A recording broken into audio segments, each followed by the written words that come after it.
Good morning to all of you.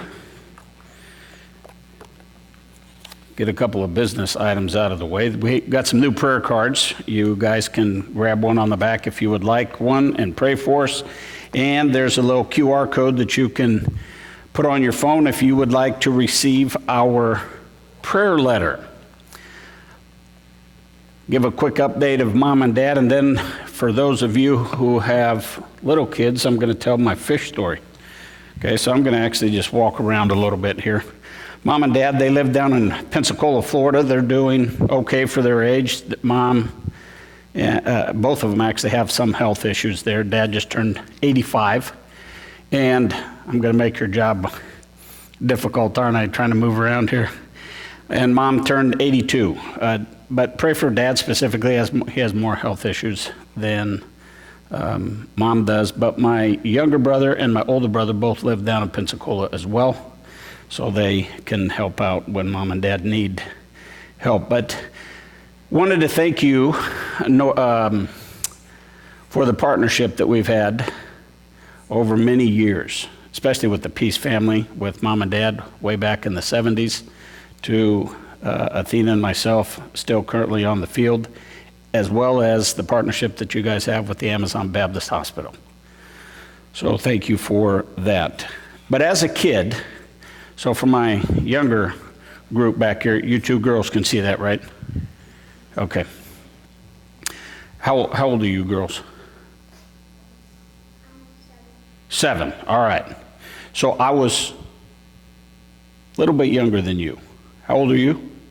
Okay, that's about how old I was when the story happened.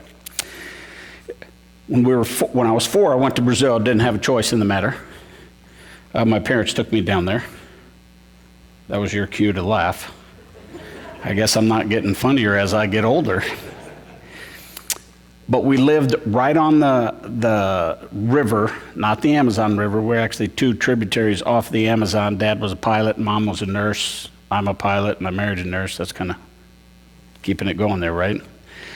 But first thing Dad wanted to do was teach us how to swim. So he did that, and we started catching these fish right away. And as a 5.5, 6-year-old kid, I caught one day, and I wanted to play with it. So I filled Mom's wash basin up with water, and then I threw it down inside of the wash basin, and I wanted to reach down in there and grab it. And Dad said, "Now you got to be careful because of the teeth that it has there. Don't be messing with it." Now, as a 5 or 6-year-old, you always obey your parents, right, girls?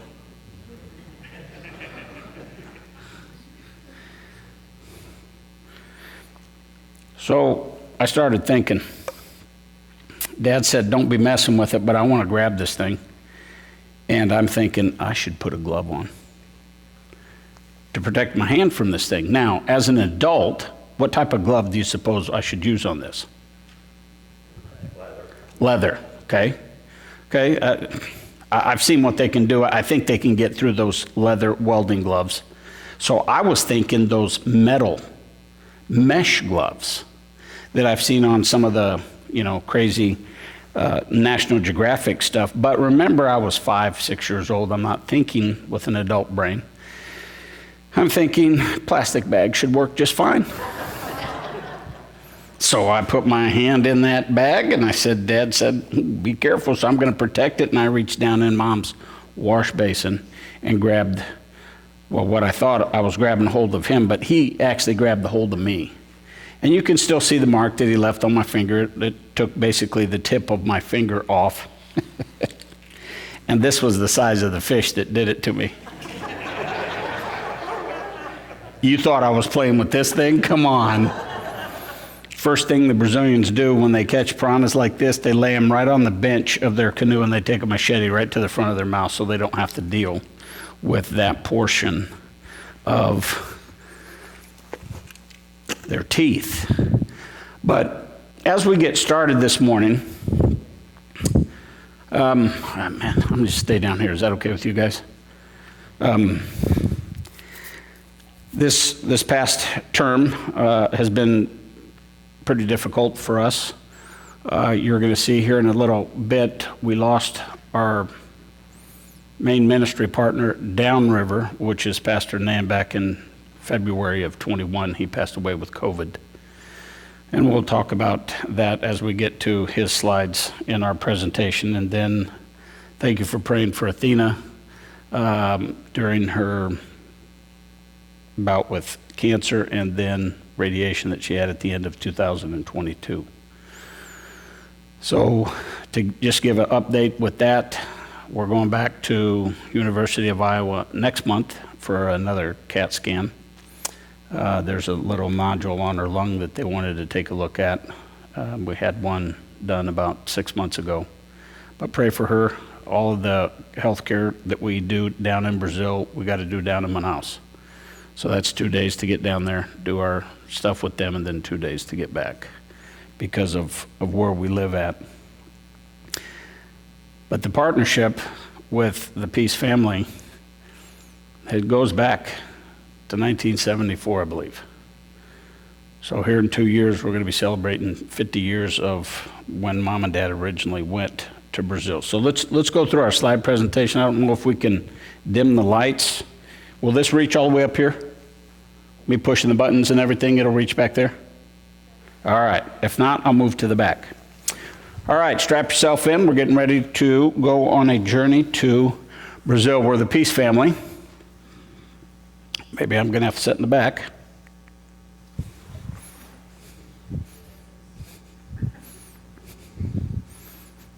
I can talk from back here, though. I'll try not to scare you, okay? All right, we're still on that journey with the Peace family. Okay, this button here, right?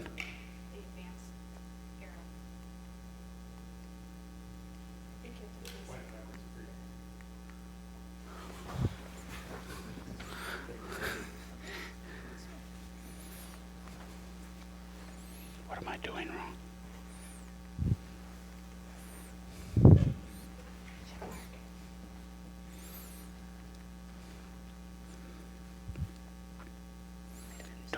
Do we need another clicker? I have another clicker.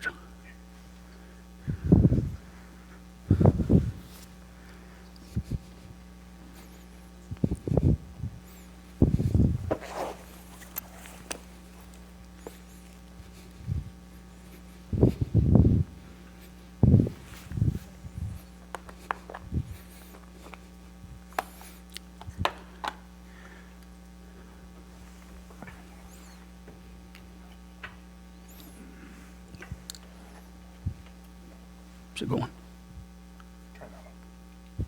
It's going, it's going, it's going. All right, we're back in business. All right, so we got the Peace family, all 6 of us here. I'll just stand here. And sometimes we even have some unwanted pieces that show up in our yard. You guys know what this is? A sloth, yeah. He showed up one day and my dog went over to greet him. And I had to talk the dog away from him real quick. So those things right there, ooh, yeah, see those claws that he has? He was pretty irritated here at this picture. But we live in Santo Antonio do Içá, a community of about 15,000 people. The only way to get to where we're at is either boat in or fly in a private airplane. In town, so we're going to talk about in-town ministry, out-of-town ministry. In town, we're linked up with Faith Baptist Church here. And on the right side of the picture is Pastor Jaco. I've known him since I was about 14. He's our pastor down there.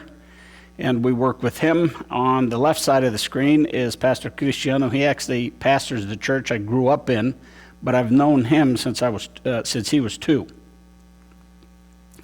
Upriver, about 45 minutes by speedboat, is the indigenous community of Bethania. I go up there on Tuesdays, have morning class and afternoon class. There's about 30 to 40 Bible students up there in the back of their church. And when we get through with each of the coursework that we go through, they all like to get a little piece of paper saying they suffered through Lloyd's teaching. I mean, they passed what Lloyd was teaching. This is their senior pastor, Pastor Nhiki. On Fridays, I go back up to Bethania in the airplane, pick one of their pastors up or one of their deacons. and take them out to communities that they've already targeted, and they were going to, by canoe, and drop them off on Friday, and then I go back and pick them up on Mondays. Now, when I do stay with them, they have to translate for me because I don't speak their own dialect. This little community here, I've only been to it like 3 times. And all these little kids, they came out and they wanted a picture with the great white ugly man. Upriver, about an hour and 50 minutes by speedboat, is Amaturá. Matura's been without a pastor since '09, a full-time pastor. There's a lay deacon that takes care of the week-to-week operations up there. I try to go up every 6 to 8 weeks. And back right before COVID hit, we took 15 guys from our church there in Santo Antonio up to Amaturá to be able to put the main floor in their new building. And just before we came on furlough last year, we were able to dedicate the new building for ministry up in Amaturá, so continue to pray for them. We also use aviation as a means of transportation. So the group that was with me this morning, this is the main river where the little red dot is. That's Santo Antonio, where we live. I fly as far east as the Yellow Star, which is Fonchiboa. It's about an hour and 50 minutes by plane. And then the church plant's up where the little green star is at on the Lake of Castelo. And the Blue Star is what I was talking to you guys about. From the Yellow to the Blue Star by boat's 22 hours. Because you can see how squiggly that line goes, but by air it's only 45 minutes. It's only 68 miles. So the plane just saves a lot of time for us and allows us to be there more often. This is our hangar right there in Santo Antonio. We actually do have a runway there in town. And the plane lands on the ground as well as all the other places where water's at. Here's a water landing.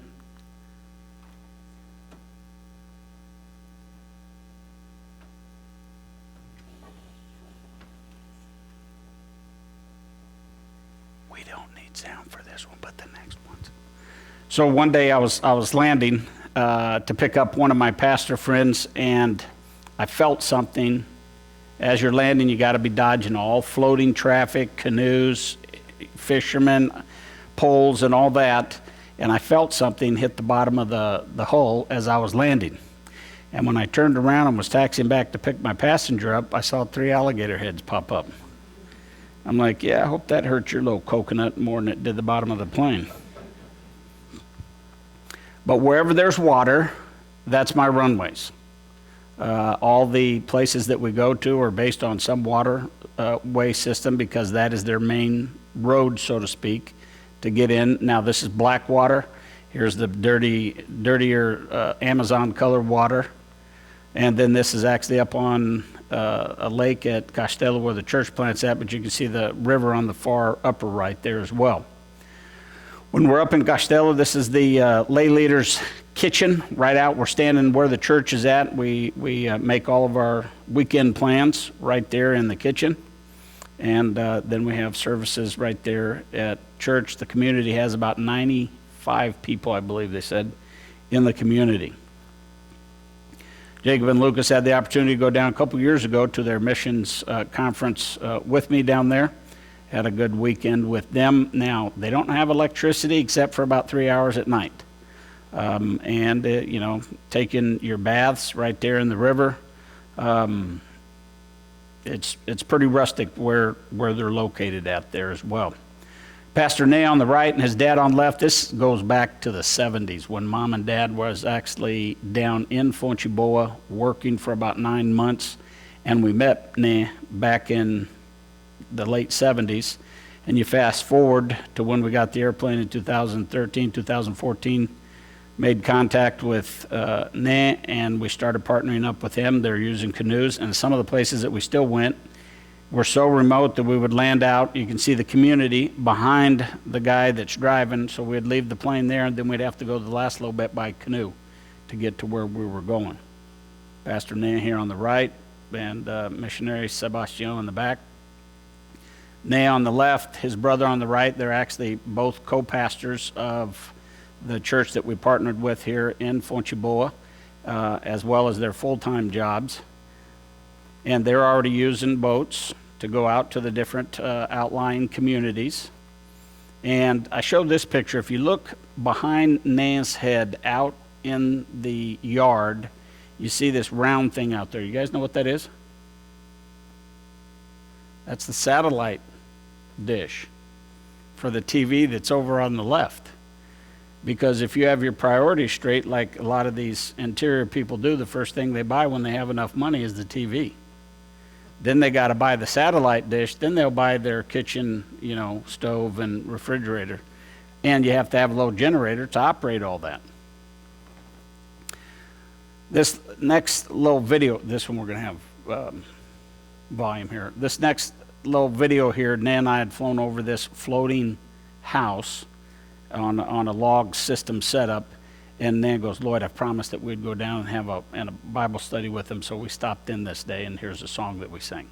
Meus pecados e vi sobre mim o castigo da lei, mas depressa fugi, em Jesus me escondi, e refúgio seguro nele achei.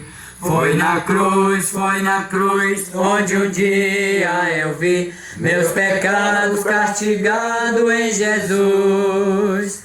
Foi ali pela fé que meus olhos abri, e eu agora me alegro em sua luz. Oh, que grande prazer. Pastor Cristiano came down for this weekend. It's the only time he's ever come down to see what ministry is like out on the river. And before we took off from Santo Antonio to come down here, he goes, Lloyd, have you taken all of your kids up in this airplane? I said, oh yeah, all four. Oh, but have you taken Athena up in the airplane? I said, yes. Okay, I'll go with you then. This is down at São João for their annual church anniversary, and you can see right there in the middle. Ooh. I lost my little pointer. Right there in the middle is that white contraption in the middle of that floating dock there. That's my 3-star accommodation for the weekend.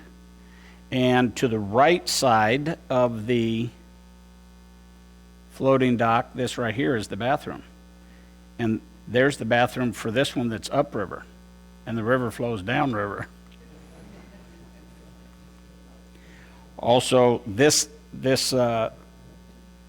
line right here and the next one you can see, that is how high the water got that year. Our river goes up and down about 50 to 70 feet a year, and when it goes all the way up into their homes, they just build a false floor right in their home so that they can still continue using the home there as well. This is our last flight together before Pastor Nan passed away. And it was interesting that Kaka, his nephew, right here,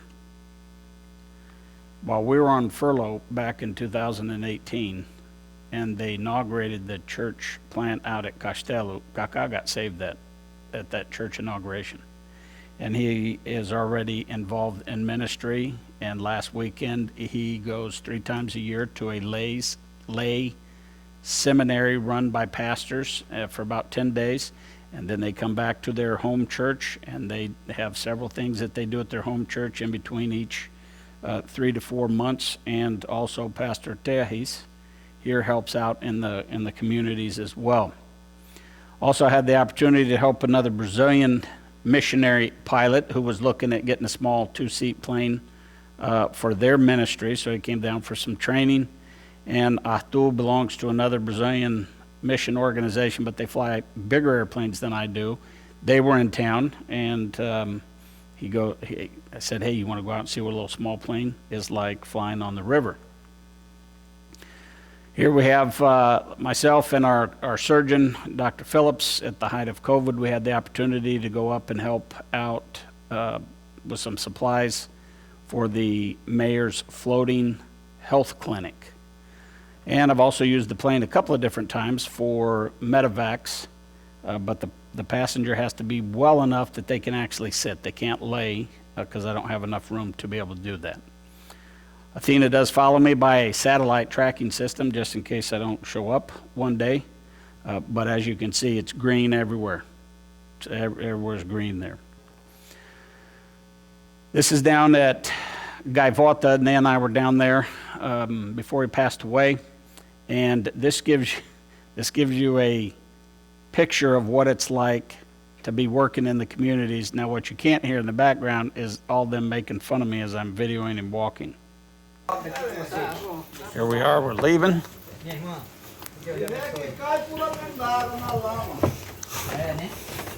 They're talking about Lloyd better not fall on all this stuff. And I am hoping that I don't fall.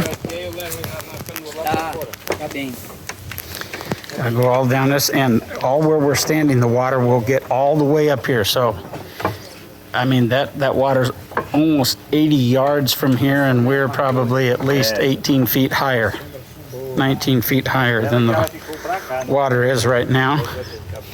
And you can just see, this is their docks. One of their sons lives down here on the dock. I'm trying to walk and film, so hopefully I can do this. Okay. Yep, the one guy's behind me with bare feet, and this wood gets hot. Passa logo então. Let him show us how it's done. They're all making fun of the Lloyd here. Don't fall in.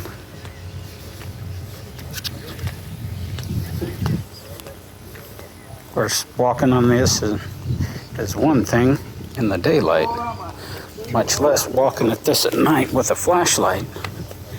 Oh, this one got thinner. This one's only about 14 inches wide. And this mud here, if you fall in, I will go at least waist deep in it before I stop. Man. But this is where some of the people live that we work with. So we go where the people are at. Whoa, Nelly. Uh-oh. Uh-oh, now my shoes all wet.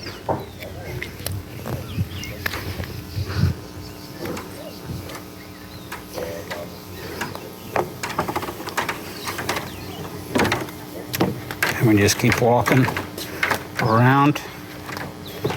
I've spent the night on this dock here.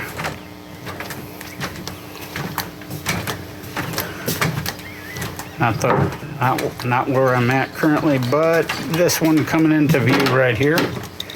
So just sleeping right out here with a mosquito net. And in here, they have their little farinha house where you can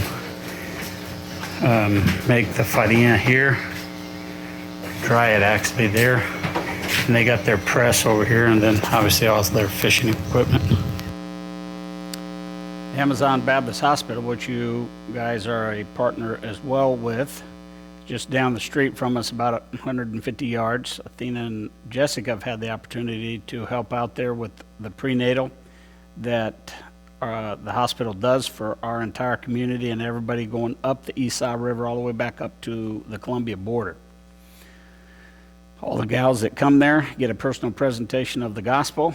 Athena's had the opportunity to help out with some of the state hospital techs that came down for some training, and she gets to take care of the animals in our neighborhood as well that people want her to help out with. Also have the teens and college ministry. When I'm in town on the weekends, I get to co-lead the Sunday school for the teen group, and we split them. So from 13 to 17 meets on Wednesday night for a time of Bible study, small groups, fellowship, eating time, as you can see there in front of us, from about 6:30 to about 9:30 with them. And I like flying model airplanes, so I had several of my teens get together, and we built this plane, and we get to fly it together at times. On Thursday evenings at 7:30, I have the single and older teens from 18 on up meeting at our house until I kick them out of the house, which is 10 to 10:40 at night. But they like to have a time of Bible study, fellowship time with them. One of our teens here, Thiago, has joined with another mission organization and is in training to become a missionary in the state of Amazonas, so that's pretty neat. Once a month, we have a fellowship dinner, so to speak, with the church, but it's out at the local swimming pool on Saturday, and that's when we do all the baptisms, if there's any baptisms that month. When we're down in Manaus for one reason or another, we try to get together with our teens who are studying in college down there to see how that they're doing. And when the river goes down, we get to go over to the sandbar and the beach across the river. Now, doesn't that look like nice sand to you? It's all brown and black there, and then you got to be careful of all the stingrays too. But they like to do tubing behind the speedboat, and on Friday nights is pizza night. So we like having some of our teens over with that, or you say food, they're already in your house.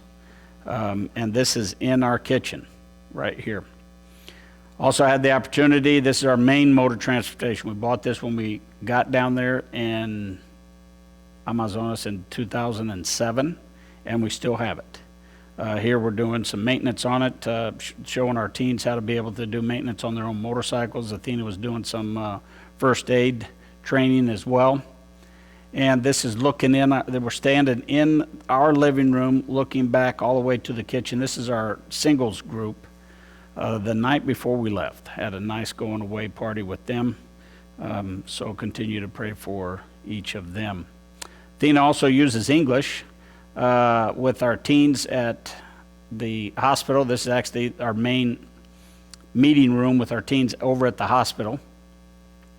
And on Saturday, she has a couple of classes that meet at our house with the professionals in town. But the two on the right here started with her back in 18, didn't know a lot of English, and when we left this past year, they were fluent. They're both going on to college, so continue to pray for them. Some of the other ministries we're involved with is being a family to those who don't have a family. These two boys here, Jose and Gerson's parents were in town, and then they split up, and the mom went back to Peru, started another family back there, left them here. Their dad lives in town, but really doesn't have a lot of contact with them. Jose and Lorena got married, and we've poured a lot of time into this couple. This was right before we left furlough last year. The ladies came for a going away party for Athena. Continue to pray for Adriano. I've known him for years, and from time to time he'll call me and say, Lloyd, I need you to come give me some good biblical counsel. But no, I'm not ready to make a commitment to the Lord yet, but I still need good counsel. So I'll continue to pray for him. This is the outside of the Amazon Baptist Hospital. On Sundays, when we have to take all the stuff that we use up at church for Sunday school, take it up, and then we have to bring it back, because if we leave it at church, it's not going to be there when we go back next week. Sunday afternoons is pickleball. We started playing pickleball about 3 or 4 years ago. Someone gave us a kit, and we took down there. And we'll have anywhere from 4 to 40 people from church, and some of the people from the community will show up as well, so we have a good time to be able to share with them. And I get to do maintenance over at the mission hospital as well as the mission properties as well there in town. Also do some counseling through our local church as well. Carol Lee, our single gal that works with us, many years ago started the Christmas pageant, and they go from Genesis all the way through Christ coming out of the grave. And it's so big of a presentation, we have to do it up at the local gymnasium for the entire community to be part of it. Also get to do maintenance on our co-workers' bikes as well. Lucas helping out here. Our family update, Julia, she's working out in Harrisburg, Pennsylvania area at Hershey Park. So continue to pray for her. Jessica's finishing up her ultrasound course up in Eau Claire, Wisconsin. She'll finish that up the first week of August. Plans to stay up in that area. And so you guys remember me telling you this morning, look, that's Rogue on my son's hand there. He gets to play with all the insects up at Iowa State. He works at the insect zoo there, and this is their petting tarantula. And you look at that one compared to the little baby I got out here on display. But he's in his second year up at ISU, working on biology and animal ecology. Continue to pray for him. And then Lucas is finishing out his senior year and plans to start going to school down at Indian Hills, and we'll head back in August. Thank you for praying for us and the ministry there. What you guys saw this morning is part of your guys' ministry right here, because we're partners in the Lord's work down in Brazil. And as we finish up our time together, I want to go back to the verses that we read there in Romans, but also I wanted to read a couple other verses. If you stay there in Romans chapter 10, I'm going to go all the way back to Matthew chapter 28. Okay? Matthew chapter 28.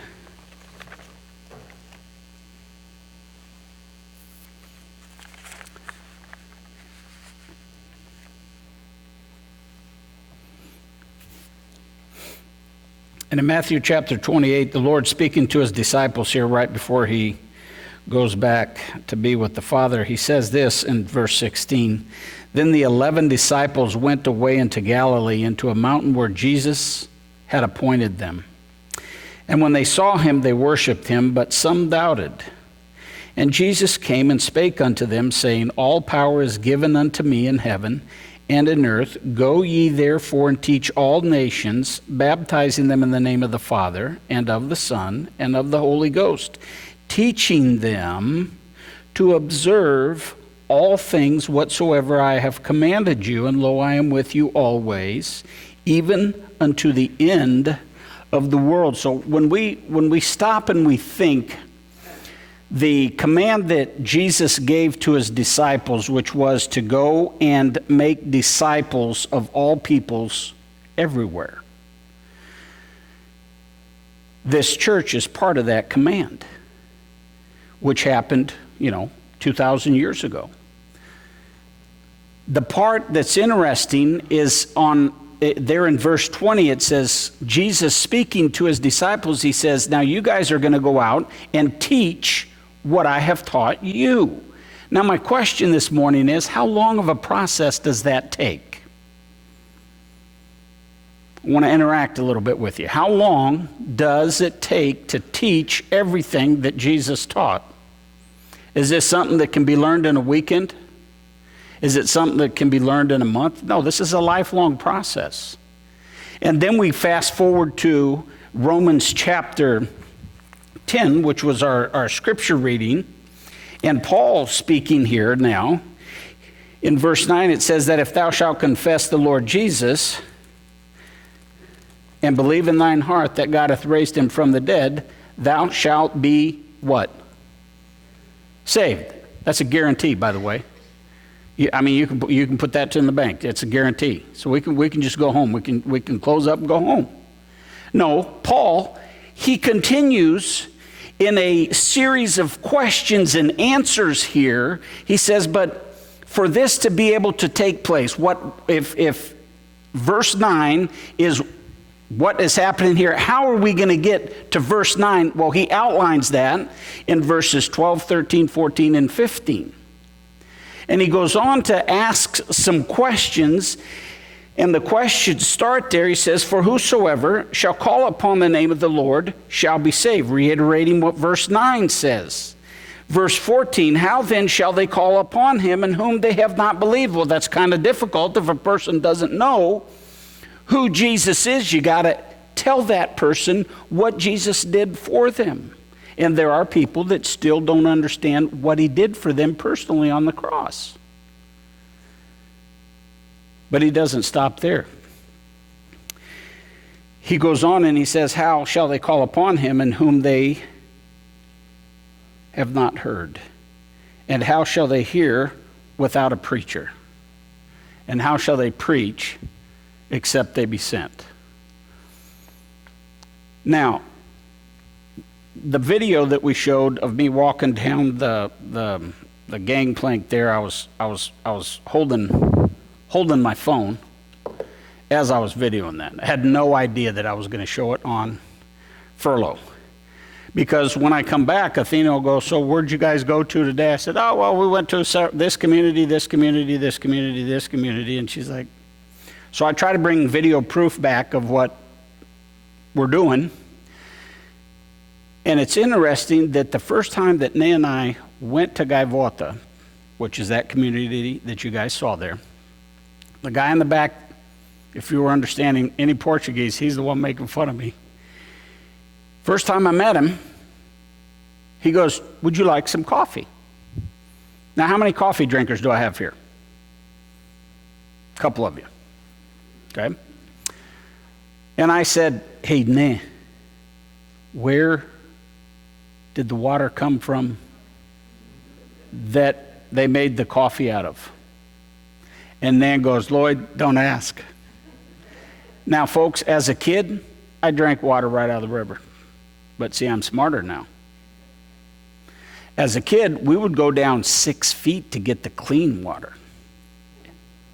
And you ask my mom, and she'll tell you, yeah, my kids were sick all the time with high fevers and all that because of drinking water right out of the river. Hey, when we would go hunting, you thought we took water. The Brazilians didn't take water. They're just drinking right out. So were we. But as an adult going back, I'm like, I don't like to be sick. And so I told the patriarch that day, I said, no thanks, I'm good. So he turns to Nan, and he's this close to me, and he goes, Nan, why doesn't Lloyd want any of our coffee? So when I get back to Santo Antonio and I'm relating the story to Athena, I said, hun, why is he going to ever want to listen to me when I start talking to him about the Lord if I won't sit at his table and drink his coffee? Because a lot can happen at a table with food, can't it? Probably more so than what happens in the pews from the pulpit, to be completely honest. So the next time I went, I said, he asked me, do you want some coffee? And I said, fill it up.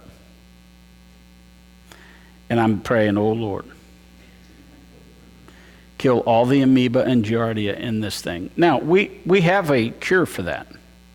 It's a little pill about this big that tastes nasty. And I don't like to take it, and it makes your mouth bitter for about 40 hours afterwards, but it'll kill everything that's in the river water. And why am I telling you this story? Because it says right in Romans here, and how shall they preach except they be sent? So that's what we're partners in. What you guys saw via the slide presentation this morning, this is part of your ongoing ministry right here. The only difference is I get to do it in Portuguese. And I don't have to wear a tie down there. And I have flip-flops. Because that's the area that God has put me into. And the people that he's given me the ability to be able to speak into their lives. Now, as we close this morning, I want to talk to you about the sphere of influence that you have. Because all of us here this morning have a sphere of influence. And your sphere of influence probably isn't the same as mine. And mine isn't the same as yours. But when we put them together collectively, man, that sphere of influence gets bigger, doesn't it? So what part are you doing to advance the kingdom? Don't, like what's happening with me, I was letting bad water hinder me for being a good witness to a guy. Now, what is that going to actually do to me if I drink that water? It's just going to give me the runs.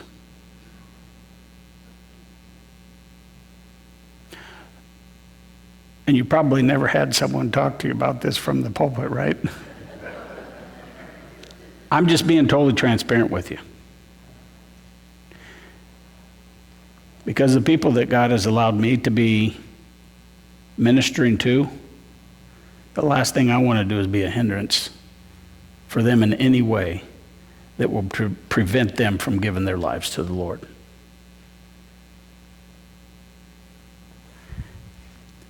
And as Paul concludes here in verse 15, though, he goes a step further and he says, as it is written, how beautiful are the feet of them which preach the gospel of peace and bring glad tidings of good things. For those of us speaking into the life of the person that God's put in our sphere of influence, God says we have beautiful feet if we're talking to them about the Lord. You don't have to go to Brazil to do this, but you do have to go to someone who's in need. And I know you guys are doing that.